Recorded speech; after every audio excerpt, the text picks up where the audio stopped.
Salam and welcome to Ramadan 2021 Iftar day number 24.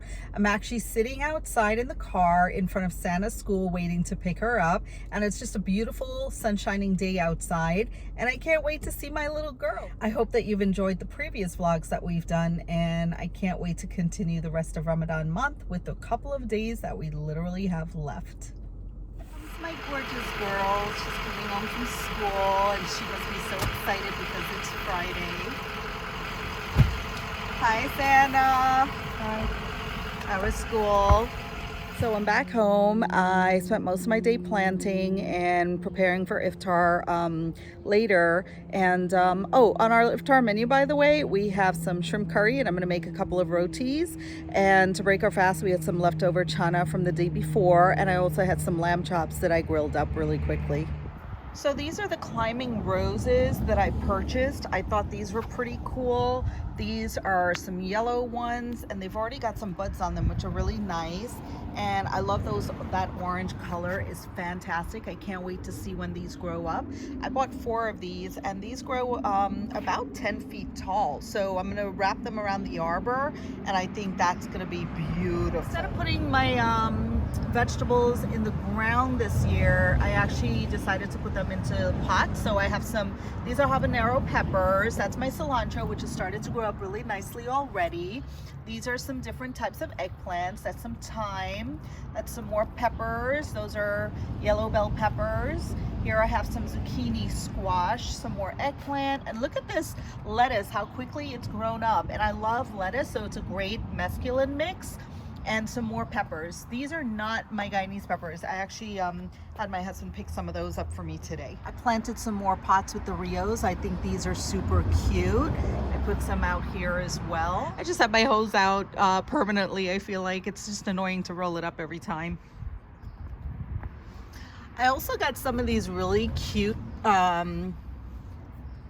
pansies. I think these are really adorable, and some more Rios up there. These gorgeous hostas I have in these plant pots, these grow back every single year and they grow back even prettier also. That tree I told you about that's in my yard, it starts here, and I'm gonna stop walking so that you can see how high up. It's way taller than that house and it goes all the way to the sky. Here are my tomato plants and they're pretty small already to begin with, but these definitely grow up. And look at this, these already have a couple of tomatoes on them, which is kind of cute. And I think that they're starting to get some flowers, which is nice also. Yeah, so that means these tomato plants will do well. Here's some more of my hostas that grow up and so beautiful. So these hostas come back every year and they're literally huge. I don't know if you can see. This one's a small one and that's how big it'll grow. And there are some marigolds that I put down that'll spread out. Some more of the, here's some more of these beautiful grafted flowers, marigolds. These are peonies and these grow up really nice and tall and they've got nice buds on them. They haven't bloomed yet, but once they do, it's like the most beautiful flowers. But then what'll happen is they don't last. So they break down and I think just only last about a couple of weeks. And I've got more hydrangea plants here and I've planted these along my path. And I put some of these Rios out in the front. I put one here, one on this side, and along this entire path all the way down to the end, to the other side of the house, I planted all of these colorful flowers today. But I did have a lot of help with my son Noah.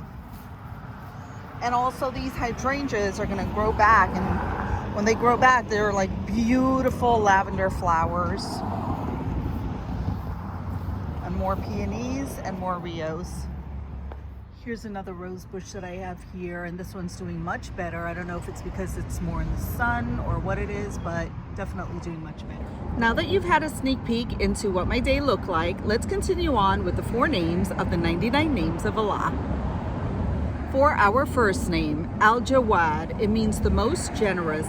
He gives to his creatures abundantly and provides them with ultimate kindness without any exceptions. For our second name, Al-Musin, it means the benefactor. He provides his creatures with everything and perfects everything that he has created. As-Satir, the concealer of sins, Allah always covers his slaves' faults and never exposes them. Ad-Dayan, the supreme judge. He is the irresistible and supreme judge, and he punishes his slaves or rewards them according to their deeds. I hope you enjoyed this vlog. Please like, share, and subscribe, and thank you as always for supporting our channel.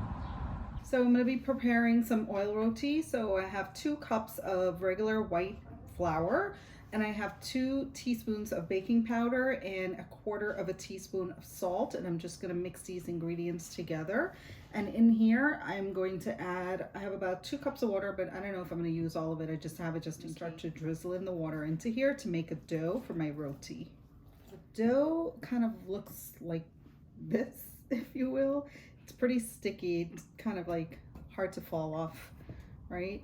And I like when my dough is like this, and then I'm going to add a little bit of flour after I take it out to form it into the balls. All right, to start making my roti loaves, I'm just going to put a little bit of flour down on my sill path.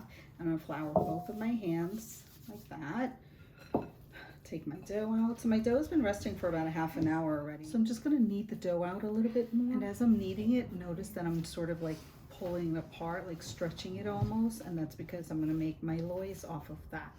So let's see, I'm going to get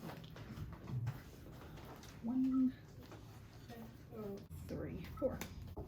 So I'm just going to round them off just like this and let these sit for a couple of minutes, and I'm going to put a wet paper towel. Okay, so it's time for me to roll my dough out and add some oil to it. Add a little bit of flour. And I'm not going to roll it out completely, just a little bit so that I can oil it and then let it sit for a little bit longer so that the oil can soak in and soften the dough even more, the pizza oil. So all I'm going to do is cut it down from the center halfway down to the ends. I'm going to oil it, and then I'm going to take the roti and wrap it around. The more you can wrap it, the more flakier and more layers you're going to get from this roti. And then you take the edges and you pinch it and pull it inwards to the center and push down until you close it up. And then on the top, you press down like that. And that is your roti loaf. So here is how I roll my roti. I make sure I put enough flour, and you just basically, you know, press on both ends with the rolling pin to stretch out the dough.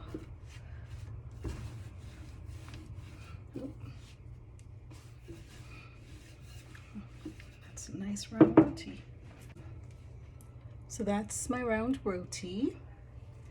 And now I'm going to show you how I cook the roti. So you would just basically lift it up, spread it onto your pan like that.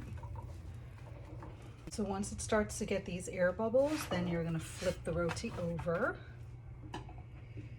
And I have my oil with some ghee inside of it, and I'm just gonna spread it around to the edges, and then I'm gonna flip it over to the other side, do the same thing, and then our roti is done. So I'm just gonna flap the roti. So the roti's done, so I'm just gonna break the roti up a little bit like this so it gets all nice and flaky.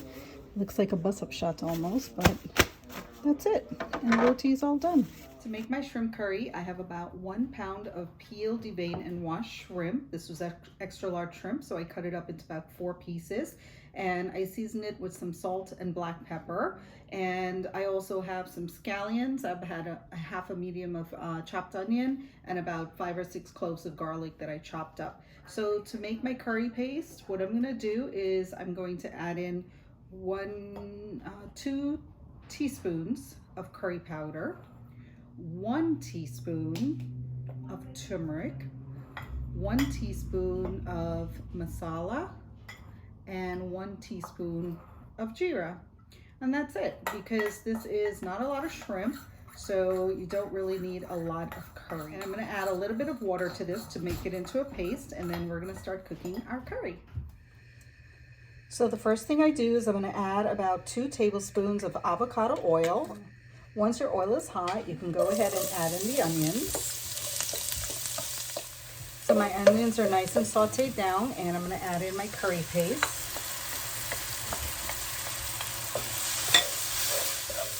I'm going to throw in my garlic, and I'm also going to add in 1 chopped Roma tomato, or any tomato of your choice. And now I'm going to throw in my shrimp. I'm going to lower my stove, and I'm going to cover this down and let it cook for a couple of minutes, maybe about 5 minutes, and then I'll check on it. So my shrimp curry is cooking really nicely. I'm just going to give it another stir.